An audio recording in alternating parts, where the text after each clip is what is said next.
Nous sommes en ligne avec notre correspondant à Séoul, Sébastien Falletti. Sébastien, à l'agenda de cette nouvelle rencontre, le même sujet, la dénucléarisation de la péninsule coréenne.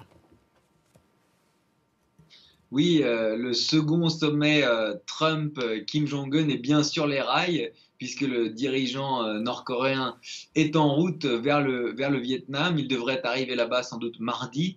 Et évidemment, ce second sommet, 8 mois après celui de Singapour, cette poignée de main historique qui avait lieu dans la cité-État, eh bien cette fois-ci, les enjeux sont plus élevés pour les dirigeants parce qu'il s'agit de passer des paroles aux actes.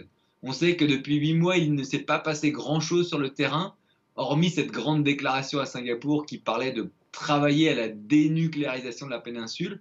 Aujourd'hui, les deux dirigeants font face à un défi. Il faut qu'ils amènent quelque chose de tangible, qu'ils rentrent chez eux avec quelque chose de tangible sur cette question. Donc, évidemment, la pression est beaucoup plus forte. Et on sait qu'il y a toujours des difficultés fondamentales sur le fond. Ils ne sont pas d'accord sur la définition de la dénucléarisation.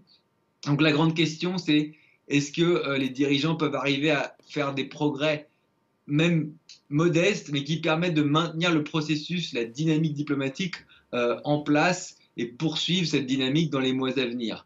Donc on parle peut-être de fermeture d'un site nucléaire stratégique qui pourrait être une concession nord-coréenne. La question en face, est-ce que les États-Unis sont prêts à lâcher du lest sur les sanctions imposées contre la Corée du Nord? C'est tous les enjeux qui sont actuellement en train d'être discutés en coulisses, mais les deux dirigeants vont devoir, mercredi et jeudi prochain, annoncer quelque chose pour ne pas perdre la face. Ce sommet est sur les rails, comme vous dites, Sébastien Falletti. Qu'est-ce qu'on peut dire du mode de déplacement de Kim Jong-un? Le train. Pourquoi le train? Oui, c'est intéressant parce qu'effectivement, il y a beaucoup de spéculations. Pourquoi il ne prend pas l'avion? Alors, on sait que les Nord-Coréens voulaient que ça soit au Vietnam pour que ça ne soit pas trop loin, mais il semble que l'avion personnel du leader suprême ne soit pas capable d'aller jusque-là. On se souvient qu'à Singapour, il s'était rendu avec un avion, un Boeing 747 de la présidence chinoise. Néanmoins, le train représente aussi quelque chose sur le plan de la propagande.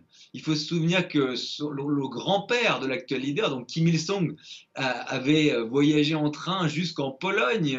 Il était allé souvent en Chine. Et puis le père même de Kim Jong-un, donc Kim Jong-il, lui détestait l'avion et prenait le train. Et donc pour la population nord-coréenne, le train, c'est ce train blindé vert olive, c'est vraiment un symbole des leaders. Quand vous allez au mausolée des leaders, vous avez les wagons qui sont là, les wagons blindés. Donc je pense qu'en termes de propagande, il est important pour le régime de projeter une image de continuité. C'est une sorte de geste dynastique que Kim Jong-un est en train de reproduire pour cette grande rencontre avec l'homme le plus puissant de la planète, donc Donald Trump, ce qui représente une sorte de reconnaissance implicite de la dynastie et de sa force et donc de sa légitimité.